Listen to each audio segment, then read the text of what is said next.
Kesaksian sopir ambulans bawa pasien tabrak dua motor di Cirebon. Seorang driver ojol tewas.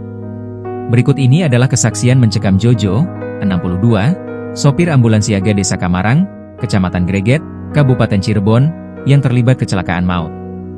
Jojo membeberkan kronologi kecelakaan maut yang terjadi di Jalan Raya Sudirman, jalur penghubung antara Penggung dan Ciperna, Kota Cirebon, Kamis, 19 Juni 2025, pagi. Akibat kecelakaan maut tersebut seorang pengemudi ojek online, ojol, meninggal di tempat dan sepasang suami istri mengalami luka berat. Kronologinya tuh gimana sih Kang awalnya? Kronologinya begini, jadi saya kan dari arah sana, selatan. Dari sini keluar, nyebrang ngedadak, lawan arah Pak. Lawan arah, kita kan nggak tahan ya, soalnya kan ngedadak. Walaupun kita rem, kita buang arah, tetap dia kena. Kena sebelah kiri, kita buang kanan dari arah sana, dari arah utara itu ada motor ngebut.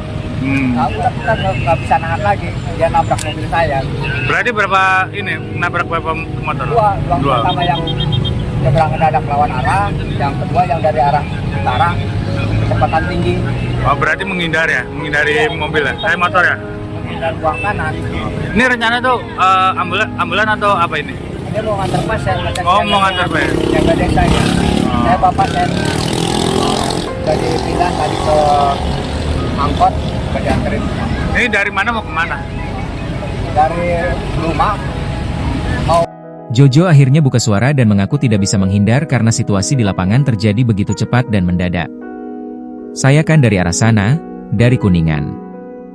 Dari sini, dari gang di Wanacala, motor keluar mendadak lawan arah ke arah Kuningan, ujar Jojo saat ditemui di lokasi kejadian, Kamis, 19 Juni 2025.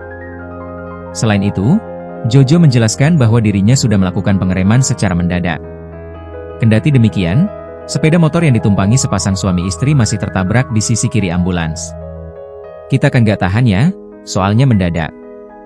Walaupun kita ngerem, tetap dia kena, sebelah kiri, ucapnya. Karena menghindari pasutri tersebut, Jojo membanting setir ke arah kanan yang ternyata ada pengendara ojol yang melintar. Dari arah berlawanan, ojol dengan kecepatan tinggi langsung menghantam bagian depan ambulans. Hingga akhirnya, pengemudi ojol terpental dan tidak sadarkan diri setelah menabrak ambulans. Namun dari arah berlawanan, datang sepeda motor lain dengan kecepatan tinggi yang kemudian menghantam bagian depan ambulans. Saya buang kanan dan dari arah sana, dari Cirebon ke Kuningan, ada motor ngebut dan menghantam. Gak bisa nahan lagi. Jadi, dia, ojol, nabrak mobil saya, jelas dia. Jojo menjelaskan bahwa saat kecelakaan terjadi, dirinya tengah membawa dua pasien menuju fasilitas kesehatan. Setelah kejadian, pasien dipindahkan ke kendaraan lain. Saya mau antar pasien, mobil siaga desa, saya bawa pasien 2 orang. Pasien sudah dipindah, pakai angkot, katanya. Download Tribun X sekarang, menghadirkan lokal menjadi Indonesia.